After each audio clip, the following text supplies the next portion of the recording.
Rise. Good morning, everybody. Breaking news this hour now. State of emergency in effect for California amid the worst wildfire season we have seen in decades. Hundreds of homes and buildings reduced to ashes and hillsides in flames, lighting up the morning sky. And more bad news as a new front in the fight opens up seemingly overnight. And this really has been the way it has gone now all week. Morning, everybody. I'm Bill Hemmer. It's Friday, live inside of America's Newsroom now. Well, Sandra, unbelievable sight in those live pictures there. Good morning, everyone. I'm Sandra Smith. Strong winds and dry conditions giving the fires plenty of fuel as fire crews have a hard time keeping up. There are now 6 major fires burning across Southern California, the latest sparking just north of San Diego, ravaging more than 6 square miles in only a matter of hours. Here is where the dangerous situation stands now. 190,000 have been forced from their homes. 500 structures, many of them homes, have already burned. Sandra. 23,000 more homes are at direct risk right now, but nearly 6,000 firefighters are working to save as many of them as they can. And the quick nature of this fire and the situation as officials urging everyone to be on the ready.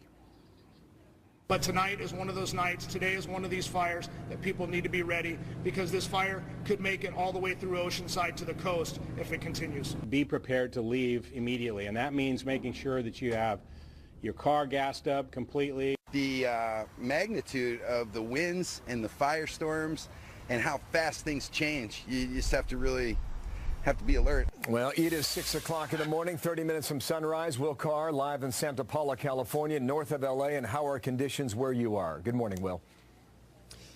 Well, good morning, Bill. The winds have stayed calm, but we had new evacuations in this order over this area overnight because of the fire behind me. You can see it really looks more like a volcano right now with hellish smoke that's shooting up into the air. Now, when the winds pick up later today, we want to show you exactly what it's like to be on the front lines. Take a look. These flames have raced down this hillside in just the past couple of minutes. They're being fanned by the fierce winds we've had throughout the course of the day, and you can see that they are eating everything in their path. Now, the reason this is such a concern is because on this side of the Pacific Coast Highway, you have a number of beach homes. You can see just how close all of these flames are. There are firefighters on the other side spraying these down, trying to do everything that they can to protect this community.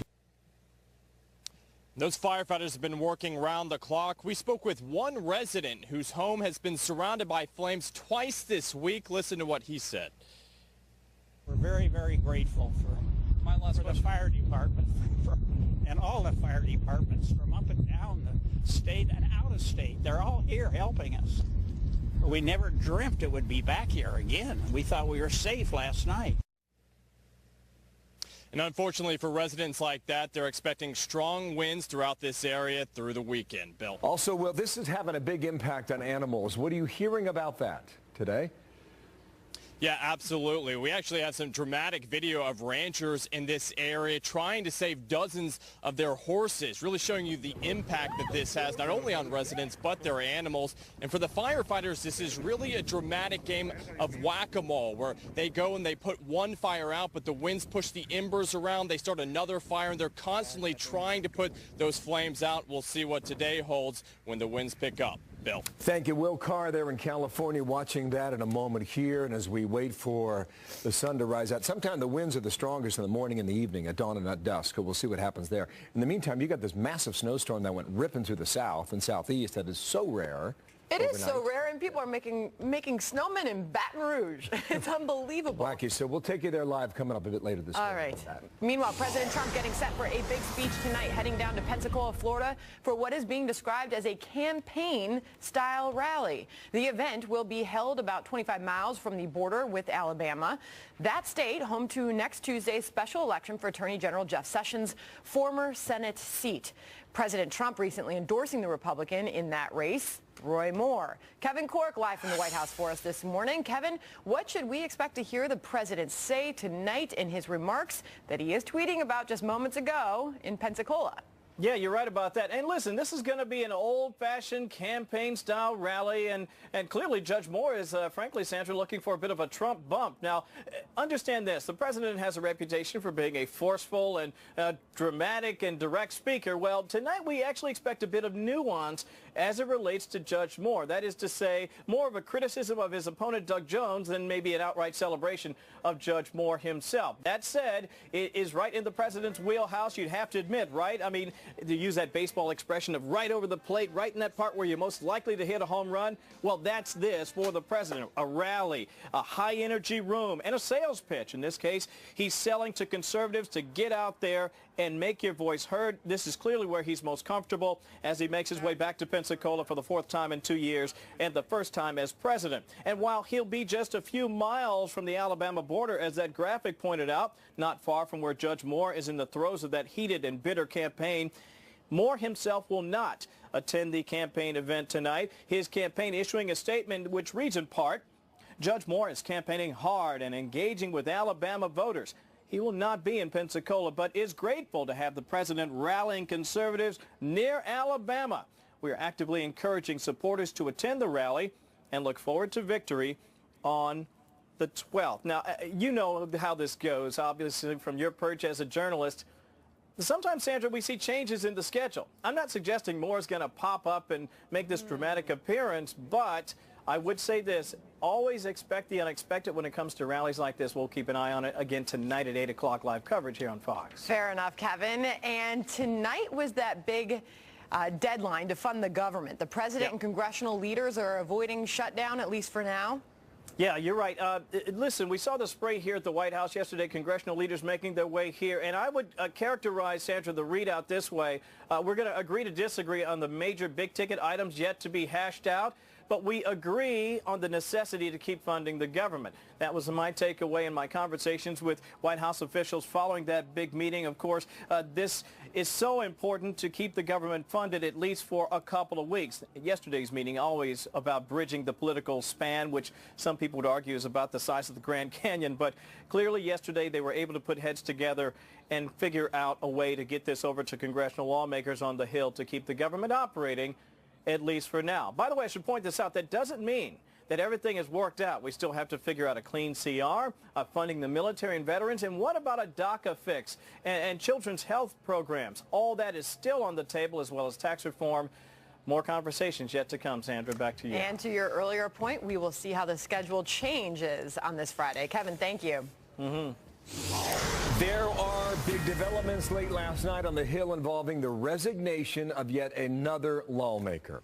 Arizona Republican Trent Franks announcing his resignation after admitting to talking about surrogacy with members of his female staff. And only hours earlier, you saw Minnesota Democrat Al Franken announcing that he will step down in a few weeks amid growing allegations of sexual misconduct. Katie Pavlich, editor, townhall.com, Fox News contributor. Katie, good morning to you. So this week now, 3 days, 3 lawmakers, including John Conyers on Wednesday. Wow. We're just getting started. The Washington Post is apparently going to report on an additional 20 to 30 congressmen on Capitol Hill who may have engaged in different levels of sexual misconduct. So this has political implications on 2 levels. The first is the narrative on both sides of the political aisle. How do Republicans and Democrats handle sexual abuse and sexual misconduct, sexual harassment? The other issue is going to be replacing members should they choose to step down, or if they are encouraged by members of leadership to resign from their positions. That is something that they have to worry about. And in a time when people are abandoning party line politics, any kind of seat essentially could be up for grabs. Of course, deep red or deep blue districts are a different situation, but generally speaking, those seats are not safe. Al Franken's seat is not necessarily a safe seat for Democrats. So there are political implications beyond Capitol Hill at this point. Yeah, the map's changing as we speak. Trent Frank's very detailed, long statement he put out last night. We chose just 2 lines from that. Here we go. I've recently learned that the Ethics Committee is reviewing an inquiry regarding my discussion of surrogacy with 2 previous female subordinates, making each feel uncomfortable. I deeply regret that my discussion on this option and process in the workplace caused distress. He continues, we are in an unusual moment in history. There is collective focus on a very important problem of justice and sexual impropriety. It is so important that we get this right for everyone, especially for the victims. I heard a Democrat say that people are conflicted. I've heard others say, where are the lines? I think these are now being drawn in real time, Katie. What is your observation on that? This is a very difficult problem to deal with because there are different levels of sexual misconduct. Sexual harassment and uncomfortable comments are not the same thing as sexual assault. And so Congress is having a really difficult time in coming up with a way to handle this. Do we allow the members to decide on their own whether they should resign? Do we have a zero tolerance policy when it comes to any kind of sexual misconduct? And how do we determine that? Is an uncomfortable conversation about a policy issue that has to do with anything sexual, does that count as sexual harassment if the congressman is discussing it with a female staffer? Things can get very gray and very difficult quickly, and drawing those lines and coming up with a standard at this time is very difficult. With the Representative Frank situation, I think that there's more to the story. I don't think that we've heard everything. We've heard his side of the story. We have not heard from the women who brought these complaints forward. And Paul Ryan, Speaker of the House, is the one who encouraged him to resign, and it seems like he wouldn't be asking him to do that if there was so simply an uncomfortable conversation he was having with staffers. Katie, quick analysis there from Washington. Thank you for that. Katie Pavlich from Bure there Bill. in D.C. 20 to 30 additional members of Congress. That's what she's saying the Washington Post is working on. So when that drops, we will see, and who's involved, we'll wait till things that quickly happens. changing. All right. Meanwhile, FBI Director Christopher Wray defending his agency after the president said it was in tatters. The FBI that I see is tens of thousands of agents and analysts and staff working their tails off to keep Americans safe from the next terrorist attack. So how did the FBI director do in his first appearance since being confirmed as the replacement for fired FBI Director James Comey? Plus this. If you kicked everybody off Mueller's team who was anti-Trump, I don't think there'd be anybody left. But my hunch is it has something to do with the dossier. Director, did Peter Strzok help produce and present the application to the FISA court? That was just one of many questions from yesterday. The FBI agent removed from the special counsel investigation. Coming up often in that questioning, was Peter Strzok involved in the dossier? Florida Congressman Matt Gaetz was inside the hearing. We'll ask him about that coming up in a few moments here, Sandra. And parts of the West Bank and Jerusalem bracing for another day of rage. We will take you there live in minutes.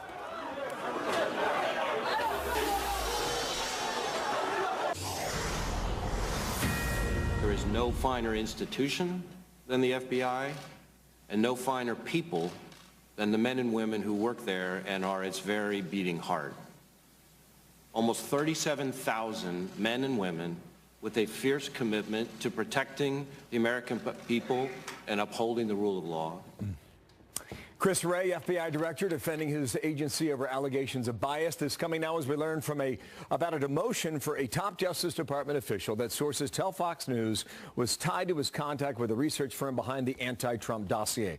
And that was a lot of the questioning from yesterday.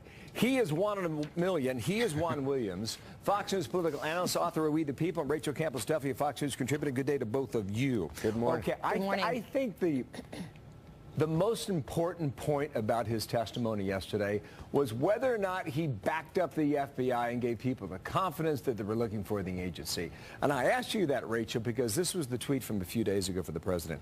After years of Comey with the phony and dishonest Clinton investigation and more, running the FBI, its reputation is in tatters, worst in history, but fear not, we will bring it back to greatness. Did Wray do that job yesterday? Rachel. I think he tried, but here's the deal. The FBI's reputation is in tatters right now because of the investigator Peter Strzok, Bruce Orr, and Andrew McCabe. Look, there's good people that work in the institution, in the FBI, and clearly there was a whistleblower, somebody in the rank and file who knew that, for example, Peter Strzok was biased, had an affair with another lawyer, sent all kinds of tweets or text messages showing his bias.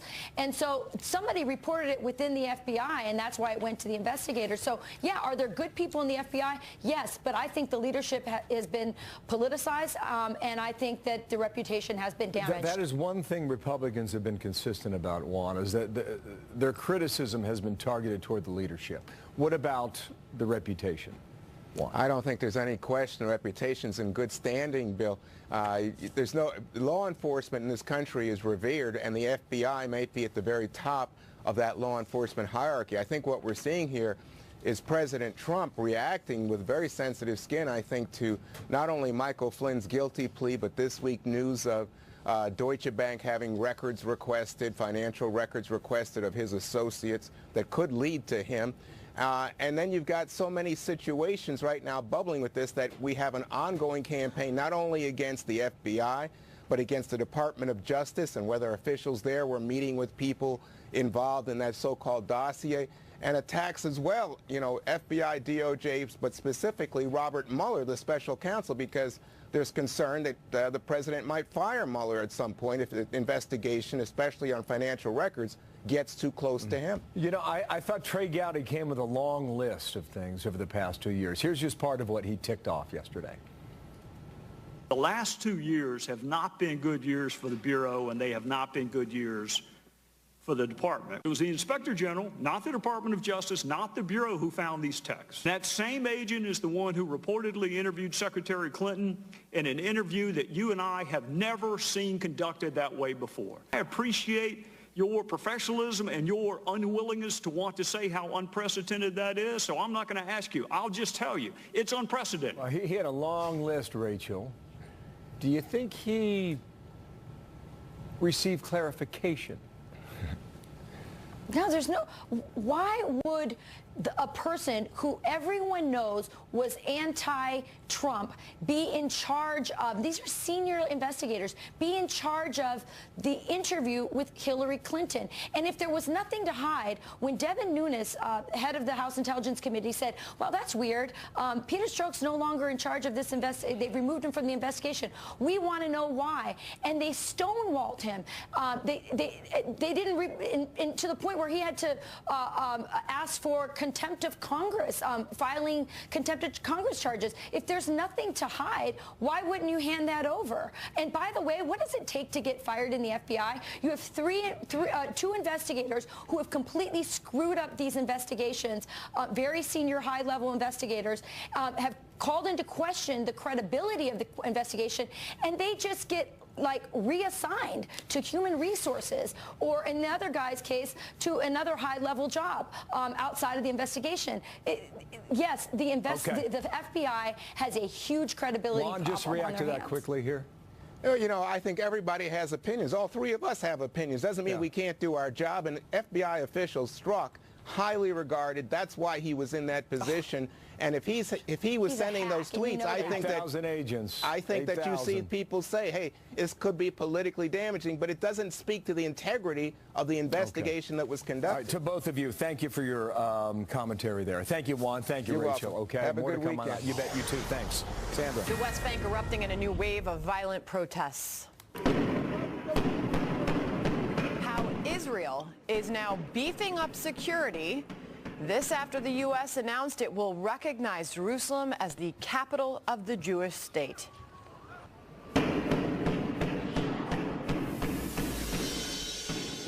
News alert now. Stocks could open higher in about 5 minutes. Strong jobs report an hour ago. Labor Department reports the economy added 228,000 jobs in November, higher than expected. Unemployment rates hold steady at 4.1. Yes, that is tied for a 17-year low. And in your former life, Sandra, I will geek out on you for a second. Go ahead. While that all looks great and it was better than expected, and that unemployment rate is still low, 17-year low, wage growth was a disappointment. Okay. 2.5% growth didn't meet expectations, and that's still a problem for this economy. Big argument, a big debate in the tax reform. Yes, that they will make the case that wages will be elevated. So expect a muted response to that when the market opens in a few minutes. All right. Palestinian protesters fighting with Israeli security forces. This in the wake of news the U.S. will recognize Jerusalem as the capital of Israel. Israeli troops firing tear gas and rubber bullets as protesters threw rocks. Meanwhile, Hamas calling for a third uprising against the Jewish state. Connor Powell is live in Bethlehem for us this morning. Connor, what is the latest there? Yes, Andrew, just literally in the last 3 or 4 minutes, a lot of the clashes that we've seen here have just sort of stopped. You can still see a wall of tear gas behind me. There have been clashes here in Ramallah and other parts of the Palestinian West Bank for the last 4 or 5 hours between Israeli security forces and Palestinian demonstrators taking to the streets yet again for the 3rd day in a row after President Trump's controversial decision to recognize formally that Jerusalem is Israel's capital. That decision has angered many Palestinians, many Muslims and Arabs across the entire region, and also many U.S. allies in Europe and other places who are calling for an emergency UN meeting later today to discuss this issue. This is an issue that a lot of people said would lead to violence. We've seen violence today in Bethlehem. We've seen violence in Ramallah. We didn't see really much in the last day or even today in Jerusalem. That was fairly quiet. Afternoon prayers at Al-Aqsa went off pretty much without a hitch. But here in Bethlehem, in Ramallah, Hebron, other places in the Palestinian areas, we have seen significant clashes. The question now, Sandra, is really, does this sustain itself? Does it continue tomorrow? Does it go into the next week or even next month? That is still very much an open question, Sandra. And Connor, will this impact the visit of Vice President Mike Pence to the region, which includes Bethlehem, where you are standing right now? Yeah, he's literally going to drive down this road behind me if he comes here. The Palestinian Authority are still saying that he will come here. There have been some people in the Palestinian Authority who say he's not welcomed, but officially the trip is still on. But obviously security will be a big issue. Whether or not the Palestinians want to meet with him will be a big issue. Mahmoud Abbas, the president of the Palestinian Authority, has basically said that the U.S. with this decision is no longer the broker of peace here. So there are some questions about whether or not the Palestinian leadership will want to meet with Vice President Pence. But if he does, the area that we're standing now, where we've seen clashes pretty much all day, all afternoon for the last 2 days, this is the area that Mike Pence is going to have to drive through. Security will be a big issue, as will the willingness on the PA to meet with him. Sandra. Connor Powell in Bethlehem for us. Thank you. 28 past the hour now. Watch this now. Tuesday's the big vote. Alabama Senate race heating up as we head into the final weekend. So where does that race stand as of today? Stand by. Plus, the director of the FBI taking heated questions from Congress as President Trump slams the Bureau's handling of several investigations. Florida Congressman Matt Gaetz is on that committee, and he joins us with his reaction next. If you had the FBI working with a campaign, the Democrats' campaign, taking opposition research, dressing it all up and turning it into an intelligence document and taking it to the FISA court so they could spy on the other campaign, if that happened, that is as wrong as it gets. Here in New York, Tuesday, as you might know, is the big day. Senate race in Alabama entering its final stretch this weekend. President Trump has endorsed Roy Moore, and President Trump holds a rally later tonight in Pensacola, which is about 25 miles from the border with Alabama. So that stretches into the Mobile, Alabama television market. However, it is not a rally for Roy Moore specifically. Jonathan Sari live in Montgomery to bring us up to speed on where we think we are today. Jonathan, good morning. Hi, Bill. Well, there was certainly a lot of speculation because of the proximity of that rally to Alabama that perhaps Roy Moore would be making a surprise appearance with the president, but Deputy Campaign Manager Hannah Ford tells Fox News that that is not the case, that Roy Moore is actively campaigning among Alabamians, focusing on his state, although he's grateful to have the president rallying conservatives so close to Alabama. Bill, as you mentioned, this is the same TV market Pensacola is as Mobile, Alabama, and so it's quite possible that the president may make some comments about the race in Alabama. People are certainly going to be watching not only on national news, but also what is expected to be extensive local news coverage of the president's speech, Bill. What about the Democrat, Doug Jones? What are you hearing from his side? Yeah, Democrat Doug Jones is also, like Moore, very optimistic about Tuesday's election on December 12th. He is predicting a victory for himself, and he says that Tuesday's election will be an opportunity for Alabama to send a message to the rest of the country. Listen. You can work together. You can cross party lines. You can reach out and you can find common ground. And the message is going to be to Washington, let's get things done and quit playing political football. The Real Clear Politics average of polls shows Jones trailing Moore by just over 2 points. It is a razor-thin margin, too close for comfort for either campaign. Alabama's Secretary of State predicts between 20 and 25% of eligible voters will cast ballots in this single-issue special election bill. Jonathan Sari, thank you so much. Montgomery, Alabama this hour. Thanks. FBI Director Chris Wray facing multiple heated questions at some points yesterday about the FBI agent removed from the special counsel investigation for allegedly sending anti-Trump texts. Ohio Republican Congressman Jim Jordan also zeroing in on Agent Peter Strzok's work on the Hillary Clinton investigation and asked Wray if he had anything to do with that anti-Trump dossier. It's been reported that this dossier was all dressed up by the FBI, taken to the FISA court, and presented as a legitimate intelligence document, that it became the basis for granting a warrant to spy on Americans. The easiest way to clear it up is for you guys to tell us what was in that application and who took it there.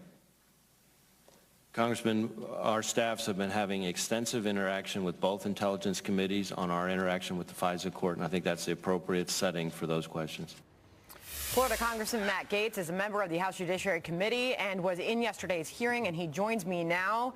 So we're still left with that question. Did that FBI agent that we now know sent those anti-Trump text messages to his mistress and another employee at the FBI, was he involved with the Trump dossier?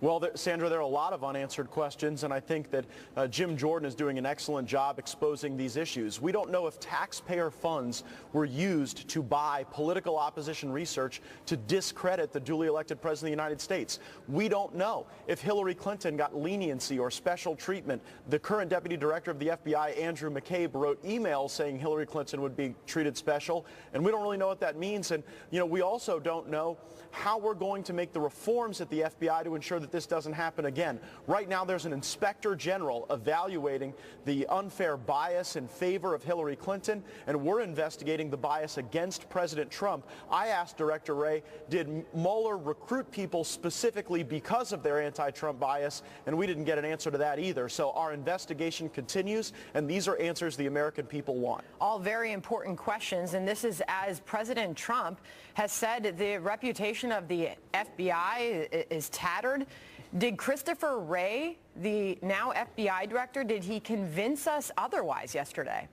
Well, we still have a lot of investigating to do, and what's important to know, Sandra, is that each and every day we seem to get a new piece of evidence suggesting that there is a pro-Hillary Clinton bias and an anti-Trump bias, and Christopher Wray merely told us that there's an investigation going on to explore those things, but we can't sit around and wait as the duly elected president is undermined by an investigation that I believe Attorney General Sessions should have ended long ago. As the American people continue to get frustrated by this bias, by the fact that you've got people who hate the president and who brought their bias against him into this investigation, the Attorney General has the power to shut it down, and we need him to step up and do his job. Leading into the last break, Congressman Jim Jordan, we all heard him saying, if you kicked everybody out of Mueller's team who was anti-Trump, I don't think there'd be anybody left, he said. He is alleging there is more behind this FBI agent Strzok's departure. Is that fair, Congressman? Well, what we don't know is whether or not Peter Strzok, who was essential to both the Hillary Clinton email investigation and to the Mueller probe, we don't know if he's the person who started this entire fake Russia collusion narrative in the first place. He may have been the one that curated the dossier. He may have been the one that presented this information fraudulently to a FISA court so that American citizens in the Trump transition would be spied upon. And until we get those answers, there is no credibility to this Mueller probe, and Hillary Clinton was never truly exposed to the scrutiny that she deserved. Wow. And then we know Chairman Goodlatte stepped in, and he pressed Wray further on that softened language regarding the Clinton investigation, which we also know Strzok did himself. Listen to this exchange.